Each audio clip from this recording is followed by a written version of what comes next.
tell you about a program of work that we're doing in my group in terms of our research. And it's in AI, and it's also about mathematics. So a few years ago, I'm often asked questions about what's AI going to do for us and about the disrupting power of AI. And always people have this concern that they're afraid of what's going to happen. So our robot's going to take over the world, and the media is full of these articles of Blade Runner and Ex Machina, and these AI robots are portrayed as populating our future and are kind of indistinguishable in their behavior from human beings. But I think that today, we have moved on. Of course, those questions haven't gone away of whether AI will destroy us or whether we should fear AI. So they haven't gone away, but the world has changed. Like if you think back a few years, everybody was questioning what's this new thing, but despite the fear, we are nowadays completely embracing AI and using it in everything that we do. And so AI today is ubiquitous. So we have cars that are actually driving without human drivers, robots on the streets of Cambridge in my hometown that are delivering groceries, like this one here. We have call centers that are using chatbots to converse with us. And we use AI to make even decisions about in criminal court. So what are the challenges that people ask me about today, and what are your questions about AI today? So today I get asked questions like, what are the risks of AI? Should I trust these intelligent machines? Do I understand the solution that an AI model or a prediction that the AI model has recommended to me? Does it even know about me? Is it taking into consideration everything that we as humans have discovered and developed over the years, or is it just crunching patterns in sort of very intelligent way from the most common denominator of the people that it has information about, which might not even include me? So, as professor of AI in Cambridge and as an AI system builder, I'd like to bring a practical perspective on how we can tackle these important challenges of making AI trustworthy.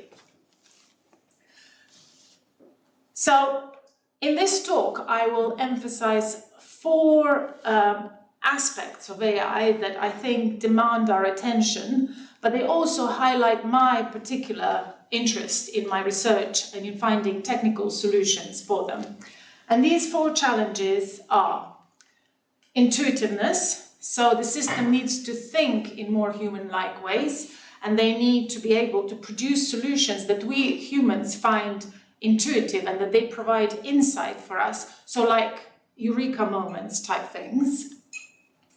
Adaptability, they need to be able to interact with us in human-oriented ways, not machine-oriented ways. So rather than us adapting to them, they need to be able to adapt to us.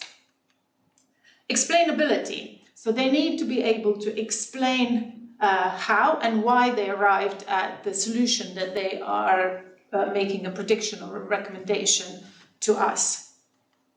And finally, they need to include human knowledge.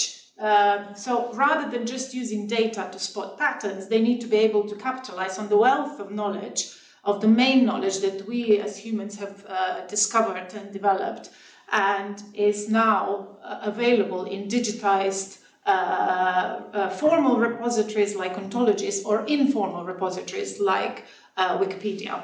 So, of course, there are other important aspects of AI that are pressing too, like privacy, ethics, regulation, but I won't be covering those topics today.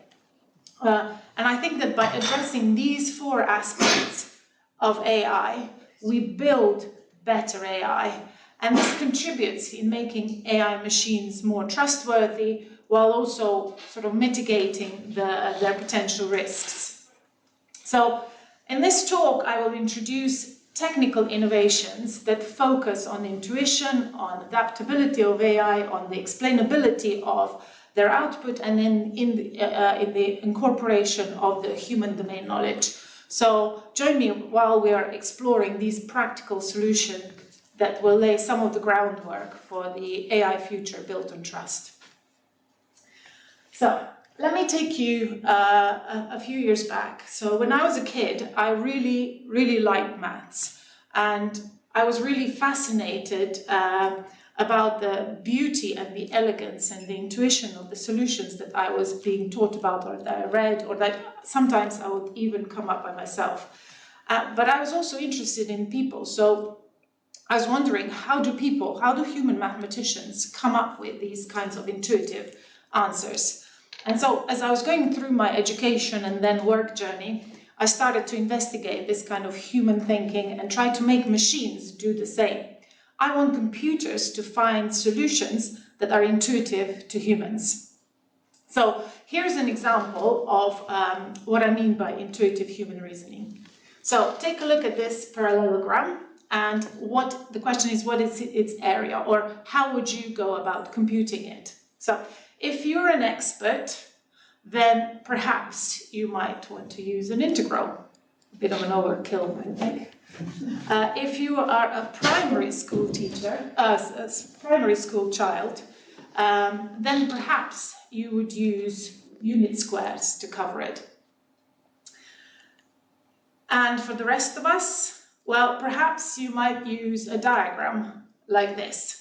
So of course, the second solution is not accurate, but it's at least an approximation that eventually, as one becomes an expert, could lead you to understanding the integral solution, for example. And the last solution is visual, and it gives us the intuition of the area of the parallelogram. So it's obvious, it's clear that it's a product of its width and its height. So how do we go about building such machines that are able to capture this kind of intuition? So in my work, I look at how humans solve mathematical problems in intuitive ways with using what we would call these eureka steps. So for example, with diagrams like that. And then I build AI systems that do this in the same way. So let me give you here another example. How would you go about proving this algebraic identity? So the theorem is about, you may remember this from your maths classes in school, and now my kids are learning about it in school. And the task is to show that adding up the first n natural numbers, it can be calculated more simply by the formula of n times n plus 1 divided by 2. Well, this is how state-of-the-art theorem prover Isabel does it.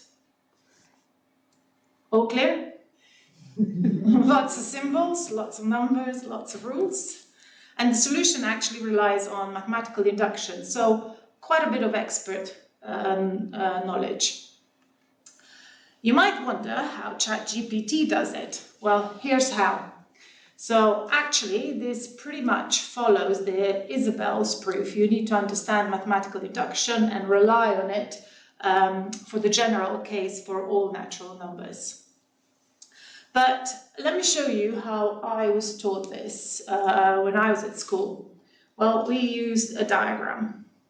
So first, natural numbers are whole numbers, so we were going to represent them with counters.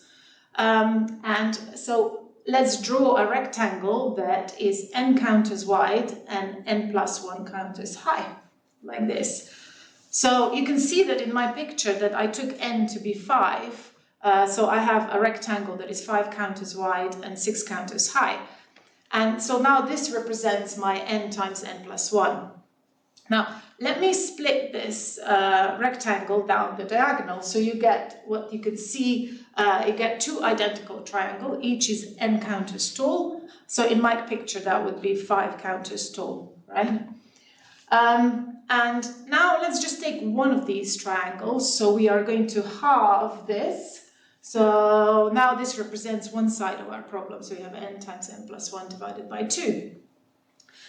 And now, if you start splitting aside from this triangle and continue doing this, you can see that you get a succession of increasing numbers. And our triangle shows that 1 plus 2 plus 3 plus 4 plus 5 equals 5 times 5 plus 1 divided by 2. And notice how I showed you a concrete example here where n was 5 to prove the theorem. But you can also see that whatever number I take, 53, 99, 1001, the solution will remain the same. And more than that, you can also see that the solution is the correct solution, right? So I wanted to capture this kind of intuition on machines. So I designed and implemented a system which could solve problems using diagrams in precisely this way. Spatial manipulations are the inference steps of the solution. So you first construct a couple of examples. So in this case, it's for n equals to 5 and n equals to 99. And then I built an algorithm that extracts this pattern of this procedure in a program called a schematic proof. Now notice that how now the generality of the proof is actually captured in the inference steps of the recursive program. And I used formal methods that in order to justify how you can do this step from concrete cases for particular n values of n and concrete solutions for them to capture the general solution for any number. I used what's known as a constructive omega rule, which is a logical rule that allows you to make this step and make this conclusion. And so if we can capture this pattern of the proof procedure in an effective procedure, in our case this is like a recursive program, then you can conclude the general statement. And finally, I used if the solution is found, then the system guarantees that it's a correct solution. And we do this through sort of meta theory. We reason about the correctness of the proof and no longer about the correctness of the theorem. So this approach of using schematic proofs is general and can be used to prove other examples of theorems, either visual or symbolic. In fact, the technique came from the symbolic reasoning. So I showed that we can make computers which can solve problems in the same kind of way that humans do it. But I was also wondering that if machines could discover new and unseen intuitive solutions to problems that people either have not been able to understand or solve before. And we're tackling this by using AI methods like machine learning, and I'm going to get to that later. So my take-home message here is we can make AI produce more insightful and intuitive and human-like solutions, and they can think in more human-like ways. And such machines enable us to understand their output better and therefore trust them more. Now this brings me back to my love of maths and people and trying to make machines more human-like. And I got increasingly frustrated because that I had to work with machines that in the way that was dictated by machines. So why can't my sat-nav understand that I've been living in Cambridge for ages, and if I wanted to get somewhere, it's much more useful to me if it tells me turn left at the round church and then right at the grocery store in town, rather than say turn left in 250 meters, go straight for 50 meters, turn right in 300 meters. So I started to look into what kinds of representations people use and what machines use. And can we build machines that have some understanding of the human user, and also of the problem that the human user is trying to solve? So how can a machine decide what's the most appropriate way to interact with the user, given their background and their level of expertise, and can the machine adapt to the user accordingly? So do you remember I showed you the parallelogram and how Newton might choose integrals and a child might use squares, or even the complex Isabel's proof, or the intuitive proof about the natural numbers. So I think that for people to trust AI, I think that these intelligent machines need to be able to interact with us in much more human-like ways. And they need to represent problems and solutions in a way that are adapted to us. So, and this is the second aspect of AI that I want to address now. So let me give you an example about what I mean about representing problems and adaptability of machines. So here's an example of a problem that we want to solve, and it's probably been on many people's minds given that we've just gone through a pandemic. And the problem says that we have 4% of the population that has this disease, and then we have this test that is really expensive, and that on people that do have the disease is 95% accurate, and on the people who don't have the disease it's only 90% accurate. And then the question is, if you take a test and it comes out positive, what's the probability that you have the disease?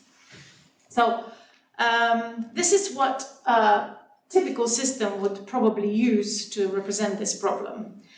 It will be using like PR here to represent probability, so 4% of population has the disease, and then it would use like typical conditional probability to encode the other bits, and now the problem asks that you need to calculate, to compute the probability of D, so having the disease, given T that you've taken the test and tested positive.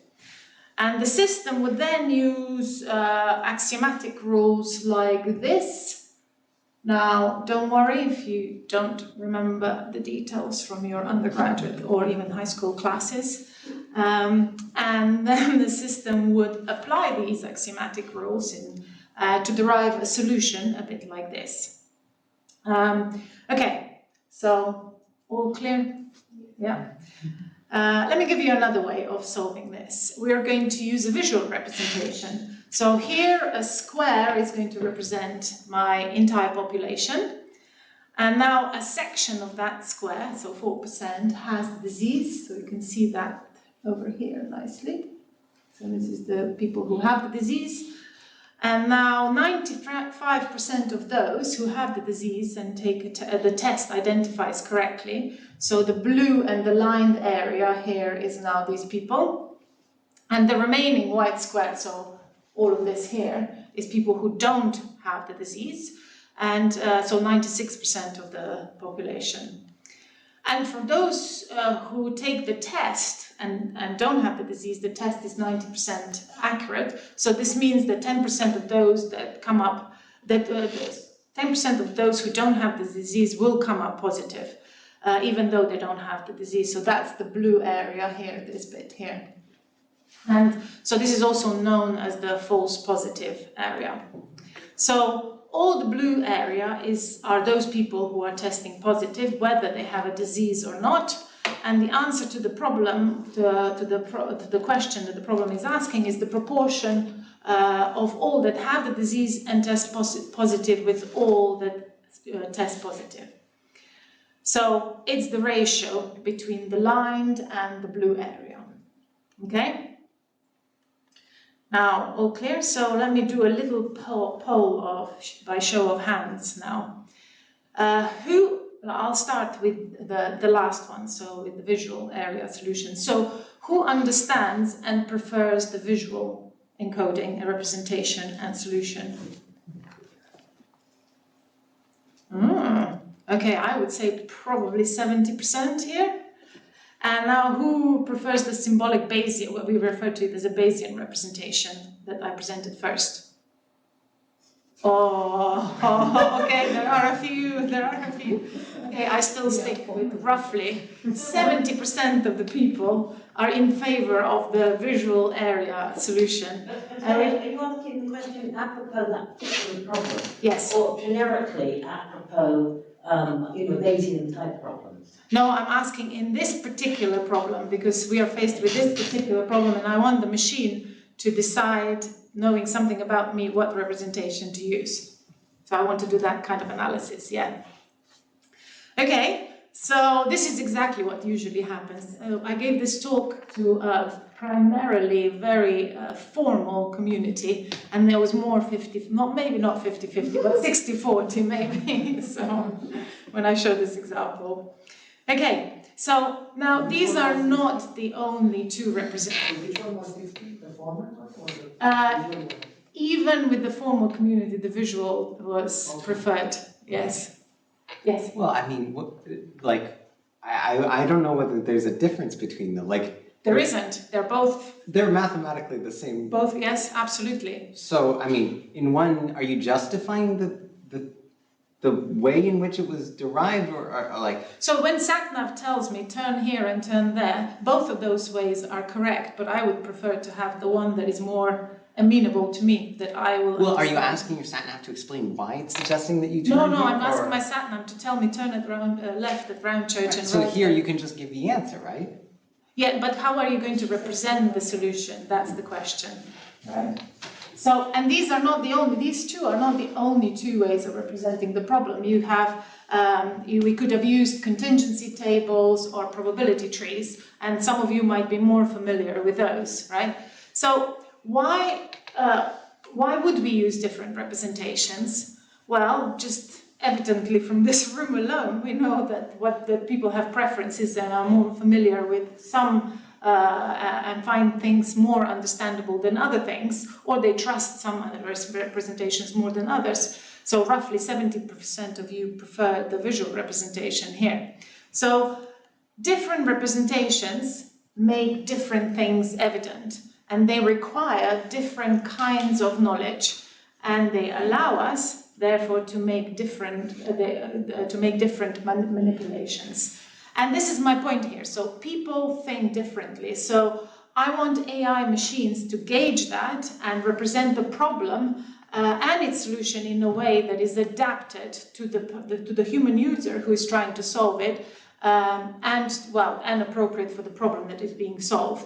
So, but typically AI machines will have only one fixed way of interacting with us, like, you know, SatNav 200 meters left, 50 meters straight, and then 350 meters right, or the symbolic Bayesian solution that I showed you first, or even like the Isabel's logical proof that the way that Isabel uses it, there's only one way that it will represent problems. So I wondered, how can we go about analyzing different options for representations, different candidate representations, and also user preferences to be able to give AI, the systems, the ability to adapt to us. So this is an open research question. Can I ask you a question? So I'm wondering, since you use also to ChatGPT to generate your picture, Yes. and you use ChatGPT to generate the more formal proof, I guess. Yes. What happens if you prompt it and say, give me an alternative? It will probably give you an alternative. But does it give me an alternative that is more visual, or does it give me just a Well, you have to rephrasing prompt of it the well more enough. formal- No, it will, I don't know, I haven't done this investigation. In fact, this is one of our future works, which is to source the representations and their descriptions from using large language models, exactly that, because at the moment, I will show you in a minute, the main bottleneck is that at the moment we have to encode these by hand, right? And we want to use, LLMs because they can access all of the representations that are out there available in digital repositories. Yes, so that's exactly one of our next steps. Okay, so how to analyze and choose representations is an open research problem because we don't even have a language to talk about it. To talk about the different properties that all different representations have.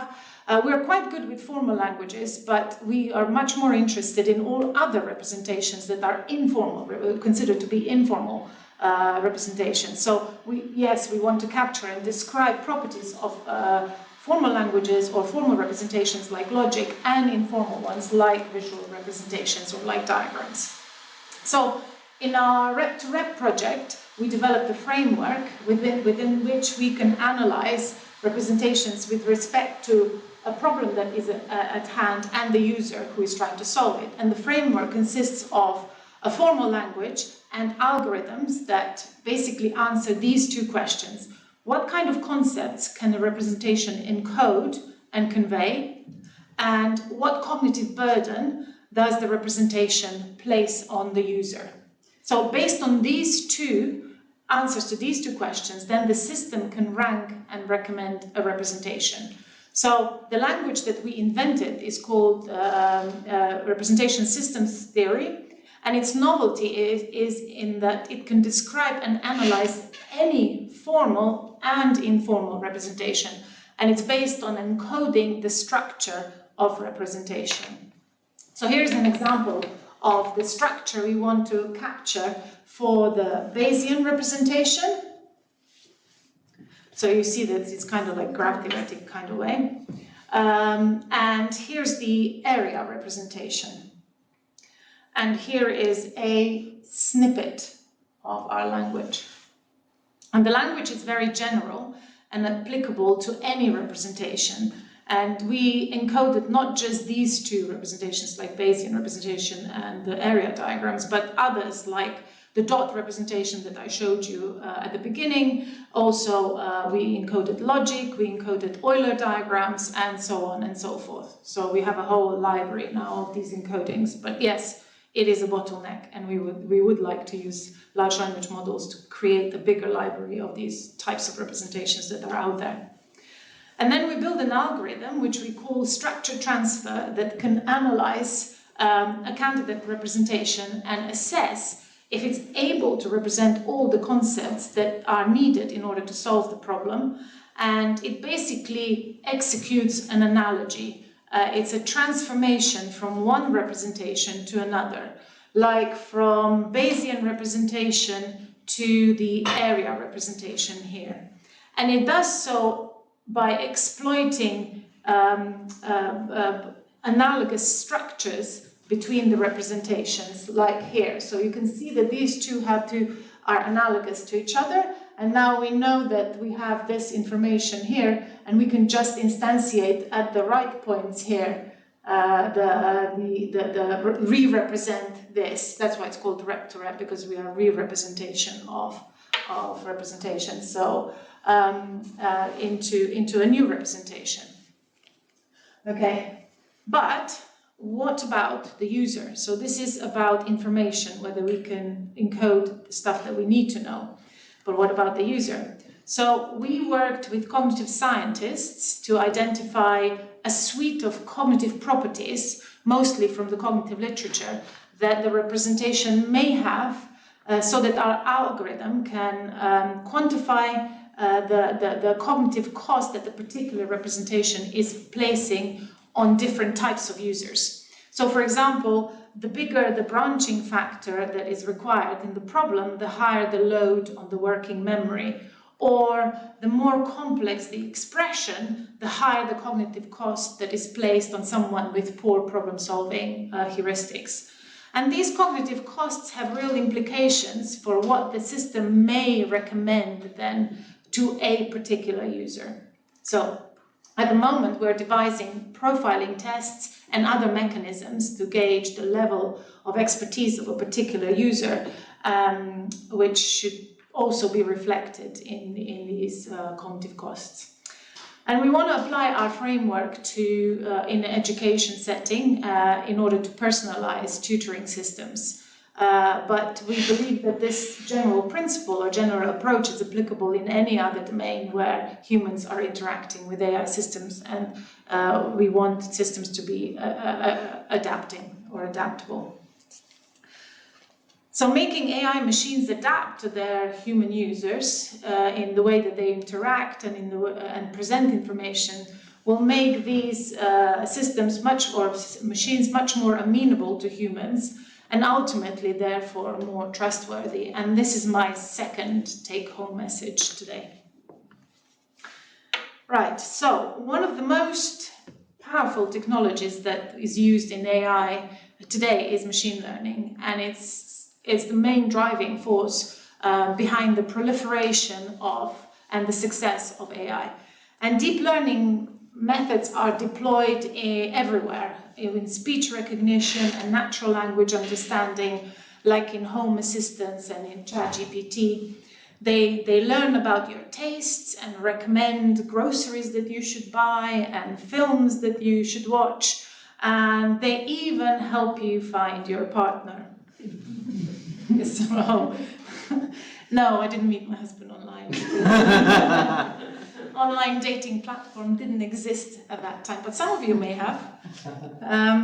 So the challenge with these AI methods is that they suffer from what's known as the black box problem. So the algorithms that they use are so complex and that they use to arrive at the solutions are so highly complex and non-linear that we kind of lose the understanding of why they came up with a prediction or a decision.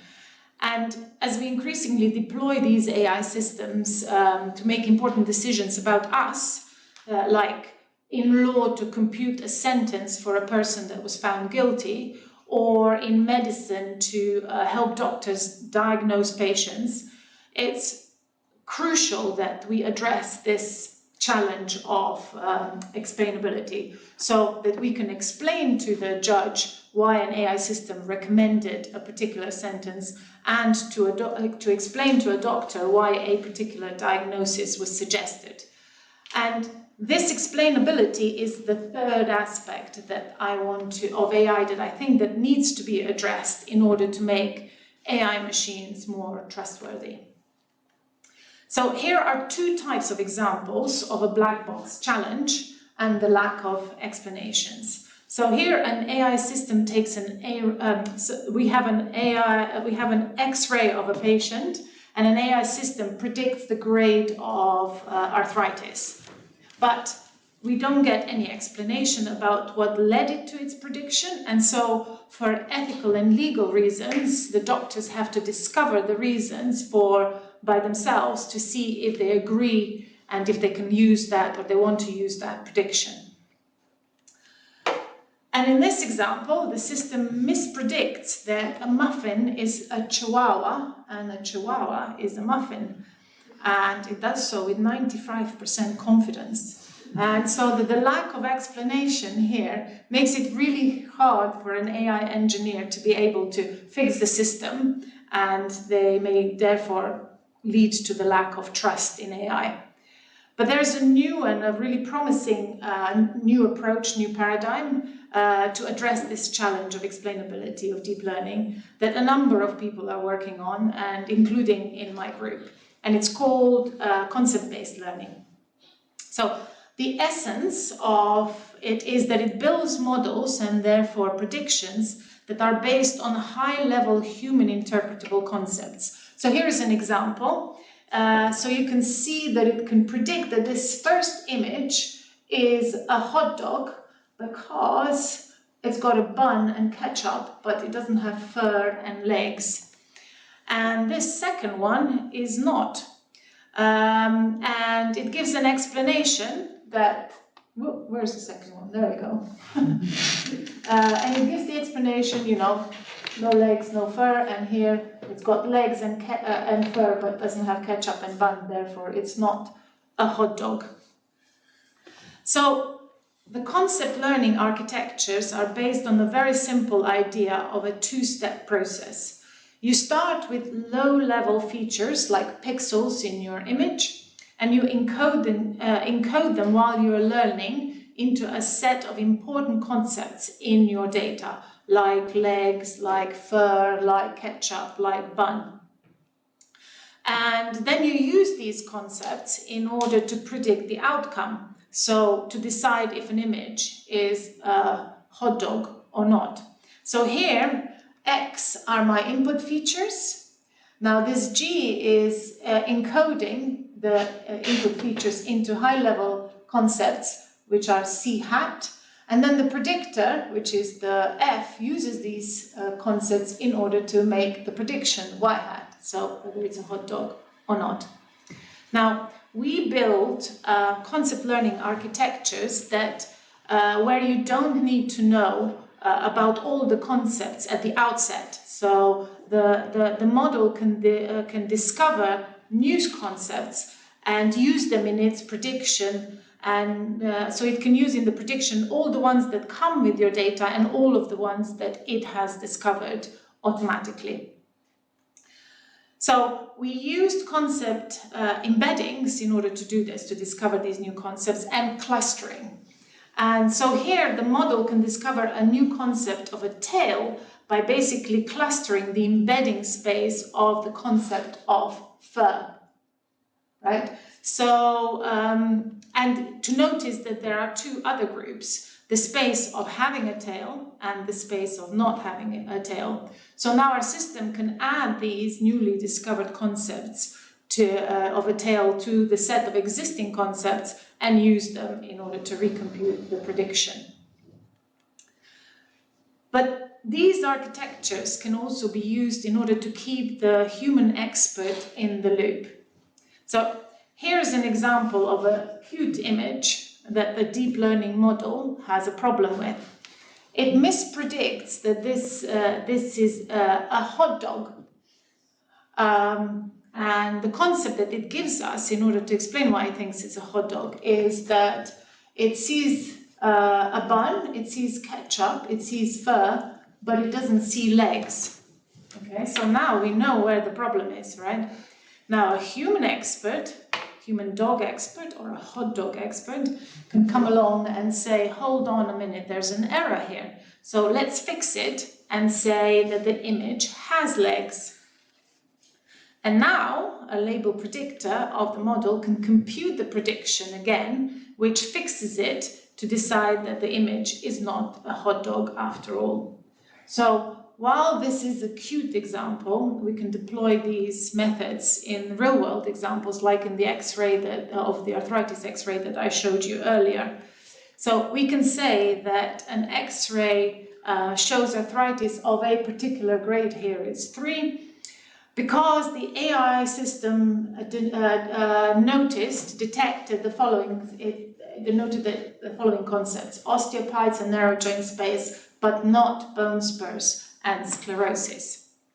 So in my group, we're actually focusing on tabular genomic data and hope to utilize it to discover biologically meaningful concepts in cancer medicine. Yes?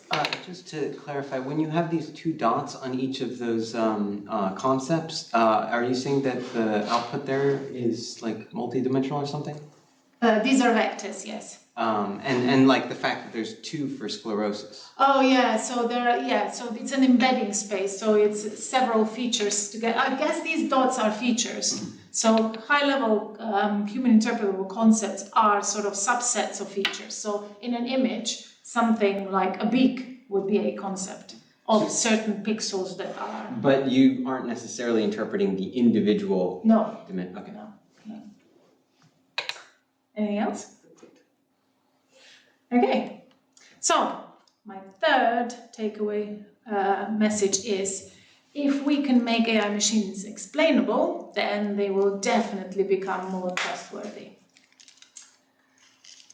Okay, so far I talked about how we can make AI machines think, adapt, and explain things to us in more human-like ways. But we as humans possess a huge amount of domain knowledge that we discovered and developed over millennia. And we are doctors with our insights about correlated symptoms. We are mathematicians with insights into complex problems that machines can't solve. So, for example, Euclid proved 2,000 years ago that there are an infinite number of primes. No automated theorem prover is able to prove this theorem. So mathematicians have recorded their discoveries over centuries in books, journals, MathWiki, MathBlog, Stack Exchange, you name it. And in comparison, the proportion of maths that is formalized for machine reasoning in, say, Lean or Isabelle or Koch or Mizar is tiny. And similar is true for other areas as well. So, for example, the domain knowledge in medicine or biology or other fields is encoded in journals and ontologies and knowledge graphs. But the size of informal knowledge in comparison to the formalized knowledge is vast. And so I propose that we should capitalize on all of the human formal and informal knowledge in order to make AI systems capable of such human-level reasoning and lead us to trustworthy AI. And large language models such as GPT-4 nowadays enable us to access this vast resource of digitized human knowledge and put it in the format that the reasoning machines can use. So by integrating human informal knowledge, we can enhance the problem-solving capabilities of and human-like nature of these AI solutions. So in my group, we decided to do exactly that.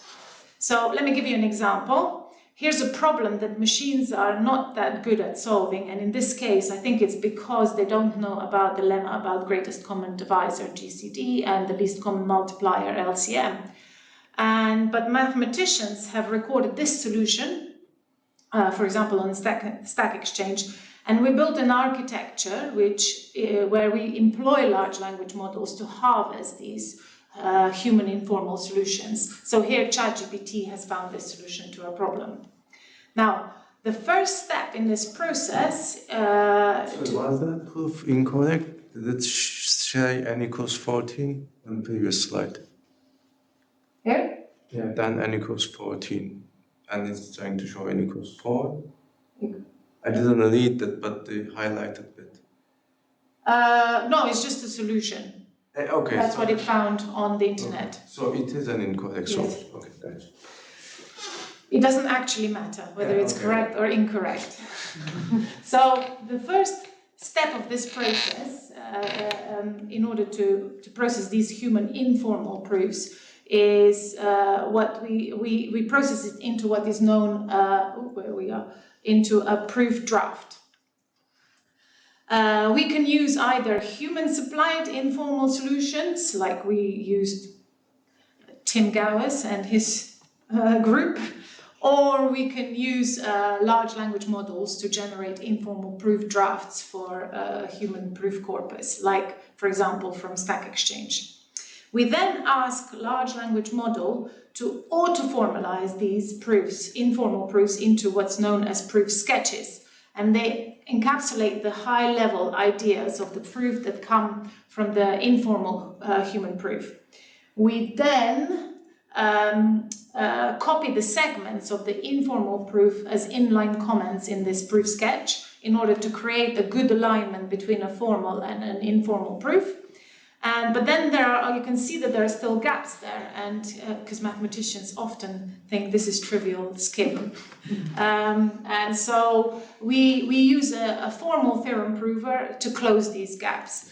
And in this case, we used our in-house theorem prover, Isabel. And so we pass these sketches now to a machine reasoner who checks the steps and solves these gaps that remain in the sketches. So we call this step proof. So here's the high-level overview of the architecture and the process. So we have draft, sketch, and proof. So draft, we use humans and large language models, and in our case we use Codex and Minerva to draft informal proofs. Then sketch to transform transform informal drafts into formal proof sketches. And we used a large language model Codex for this auto-formalization step. And now notice how we're using large language model for two purposes. One is for harvesting human informal proofs in the first step, and now the second one is here in the second step to do auto-formalization into sketches. And finally, we do proof. So we use an off-the-shelf reasoner. Here we used Isabel to verify the steps and close the gaps that might remain in the proof sketch.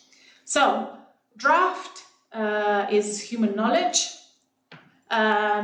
sketch is neural methods, and proof are symbolic methods. So it turns out that this approach vastly improves the machine reasoner's ability to produce proofs, but not only that, the proofs that it produces are much more aligned with with a human solution.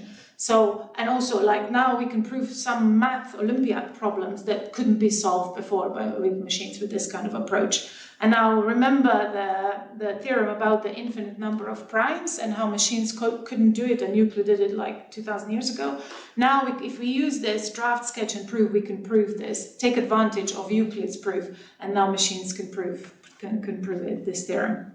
And there's an additional sweetener here, because these solutions are formally guaranteed to be correct. This process actually has the potential to sort of easily formalize and verify the work that human mathematicians do. And to have such formal guarantees that the solutions are correct increases our trust in these machines, and we can deploy them, especially in scenarios that where correctness is key, like safety-critical applications. So we showed the benefit that AI machines can reap by capitalizing on human domain knowledge, and we have the technology to do just that, right? So whilst we demonstrated this in maths, we believe that the approach is general and it could be utilized in any other domain too, and the large language models are opening the doors to that. And maybe in the future we'll be able to collect enough grains of human informal knowledge that will enable our machines to find problems, to open problems that even humans haven't solved before. So, as my fourth take-home message, I showed you a way on how to capitalize on human knowledge. And this makes machines much more capable and much more human-like. And it turns out that, I propose that this leads to trustworthiness. So, in conclusion, building AI machines that we can trust is a multifaceted approach. And throughout our research, I focused on 4 key aspects. So they are intuition, adaptability, explainability, and domain knowledge. And together, these advances will play a crucial role in enhancing the trustworthiness of AI machines. However, trust in AI goes beyond technological advances alone, and we must address other critical aspects that I alluded to earlier, such as privacy regulation and ethics. So I'm invested in ethics of AI design, and I'm working alongside institutions like the Centre for the Future of Intelligence in Cambridge, and I collaborate with the UK government to tackle these ethical concerns head-on. The need to get everybody involved, us with technical expertise, like everybody here, and experts in other areas like ethicists and lawyers and philosophers, is urgent because people are worried. But despite the contrasting narratives surrounding AI, ranging from doomsday scenarios to potential cures for diseases, I firmly believe that the future lies in the hands of human experts supported by these intelligent machines. And trustworthy AI machines will empower us to make more informed decisions and revolutionize our industries and address some of the global complex challenges that we are facing. And by imbuing these machines with insight and explanations and knowledge and adaptability, we foster trust and unlock the boundless potential to serve the greater good. And in this partnership between human intuition, ethics, and AI reasoning, we have an unprecedented opportunity to solve some of the world's most pressing issues. And together, let us embrace this potential and shape our positive future. Thank you.